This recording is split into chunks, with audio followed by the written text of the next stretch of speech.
What exactly does an offshore wind turbine look like below the waves? Well, it can look like this, or this, sprinkle in some of this, or sometimes this. Oh, and all of these too. Foundations can come in many shapes and sizes to suit the local environment. The most common one happens to be the simplest.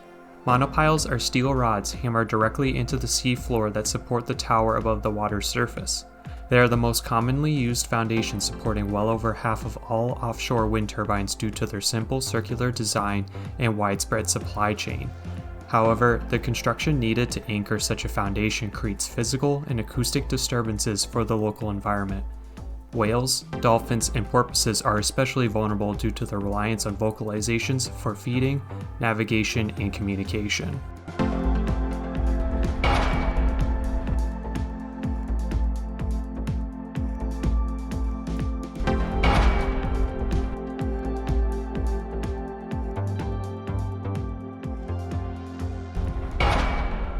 Let's take a step back and look at how important wind energy is. According to the U.S. Department of Energy's Land-Based Wind Market Report, land-based wind energy provides 136 gigawatts of power to the United States as of 2021. This accounts for over 9% of electricity nationwide. In Kansas, Oklahoma, and North Dakota, wind accounts for over 30% of their electricity. As for Iowa and South Dakota, it's over 50%. Offshore wind is an even greater potential energy source. This is due to more consistent and higher wind speeds over the ocean compared to on land. According to the U.S. Department of Energy's Offshore Wind Market Report 2022, the U.S. currently produces 42 megawatts of power from offshore wind farms. In total, 40 gigawatts of potential power are in various stages of planning and construction, with a goal of 30 gigawatts being produced by 2030. Across the pond, Europe is much more developed, with 28.4 gigawatts of power being produced by offshore wind as of mid-2022, with a goal of 160 gigawatts by 2030. As you can imagine, securing a tower with blades meant to capture the wind is difficult to do, even without the added bonus of 100 feet of water. As a result, a variety of foundations are used to overcome this extra challenge, falling into two categories: fixed foundations and floating foundations. Fixed foundations, as you can imagine, are structures directly embedded in the seafloor and are used in shallow water installation up to 60 meters deep. Floating foundations, on the other hand, use a floating structure that balances the turbine at the surface and is secured to the seafloor via cables. These can be used in deep water reaching over 200 meters. Each foundation comes with their advantages and disadvantages and are used based on the location of the farm. Monopiles are the most common foundation, making up 80% of offshore wind turbines as of 2020. They use a method known as pile driving that essentially hammers a steel rod into the seafloor deep enough to secure the turbine above the waves. The noise produced from this hammering is equivalent to a shotgun going off next to you. This puts it into dangerous levels of sound that can lead to permanent hearing loss after only one close-range exposure. The noise made while installing these foundations is a big threat to cetaceans. These animals rely heavily on vocalizations to feed, navigate, and communicate, which can be drowned out by anthropogenic or human-made noises produced from these sites, even temporarily. Prior studies have demonstrated negative reactions to loud anthropogenic noise in harbour porpoises, killer whales, bowhead whales, and gray whales, to name a few.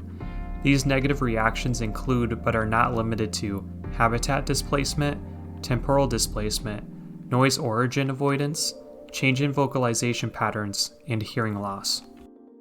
Given this potential harm, there is a push to find a less disturbing method.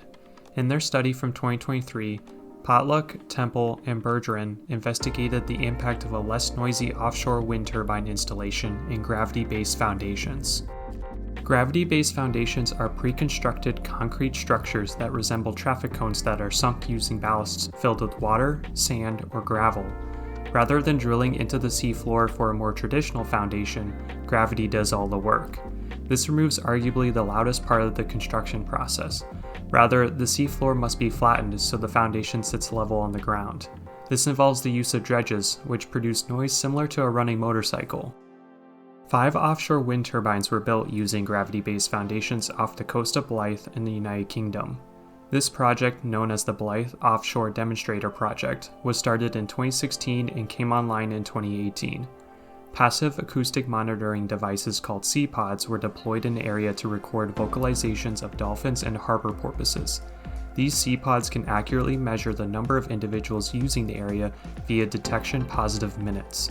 Essentially, a minute where at least one click train was detected, 1 DPM was logged.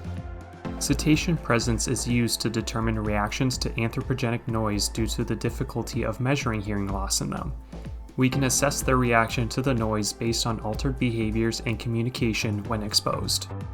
Overall, dolphin occurrence did not significantly change throughout the construction and installation of the BOD project. The black dots indicate the average dolphin DPM measured within each turbine construction stage, with the lines showing the standard deviation. As you can see, there was a slight decline during the construction phase, but populations returned to similar levels once the turbines were in operation. On the other hand, harbor porpoise presence steadily increased throughout the construction and operation years of the project. Based on this study, gravity-based foundations are potentially better suited for areas with high cetacean occurrence. Not only did both populations return, but they came back in greater numbers.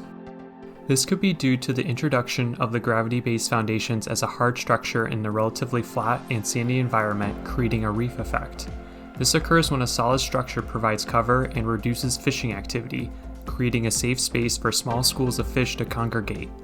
This is the primary food for both species, which makes for an easy decision for any predator to return. However, science is rarely this clean and simple, especially when it involves the ocean. Prior studies on monopile foundations reported mixed responses from local animals. Depending on the site, some populations returned while others remained low. Given this precedent, other factors need to be considered that could ultimately be responsible for the results in this study. These include animal seasonality, site importance, and vessel activity. Local dolphin and harbor porpoise populations demonstrated seasonal use of the Blythe area. Dolphins were present during the summer while harbor porpoises used the site during the winter. Construction occurred during the summer, which may explain why dolphins did not return in as great of numbers, experiencing the initial disturbances of construction. On the other hand, harbor porpoises missed the most intense disturbances, essentially coming back to new features that diversify the site. The more important a location is to you, the more likely you are to return to the site no matter the conditions or the circumstances. Breeding grounds and popular feeding areas will draw cetacean populations back after a temporary disturbance, whereas casual rest sites can be relocated. Considering both species return to the site yearly, we can safely say it's important to them. The addition of the gravity-based foundations increased numbers, therefore could be enhancing the naturally flat environment via the reef effect, creating a more secure food source. Not only that, but the foundations and the greater wind turbine installation also create a safe zone by reducing boat activity. Boat activity is a well-known disturbance for cetaceans. Interactions can lead to fishing line entanglement or boat strikes that can maim or kill animals depending on the injury. In the study, vessel sonar activity was negatively correlated with cetacean presence. As sonar activity increased, cetacean DPM decreased. With the wind farm built, less boats will traffic the area, leading to less sonar noise, possibly inviting these animals back to a place where fewer of these interactions will occur. With all these factors to account for, the ultimate outcomes may depend more on the location and individuals using these sites as seen in the monopile studies. Nevertheless, this study serves as a critical baseline to find a compromise between ocean development and protection of its most iconic residents. Further work should address the external factors we investigated earlier that could be impacting cetaceans returning to a site. This will help isolate the true influence gravity-based foundations have on an area and its residents. Before construction even starts, researchers should identify how the area is being used by cetaceans throughout the year. This may determine how important the site is to the population and the likelihood of them returning even after a large disturbance. Next, the strong negative correlation of boat sonar activity and cetacean DPM may be obscuring other population trends. Assessing boat activity before and after construction may help identify differences in cetacean change based on this disturbance and foundation construction. There are many other factors that may need to be assessed, but this is a good starting point as research moves forward. For now, gravity-based foundations present a potential solution that gives us peace of mind as we develop the ocean pursuing clean energy.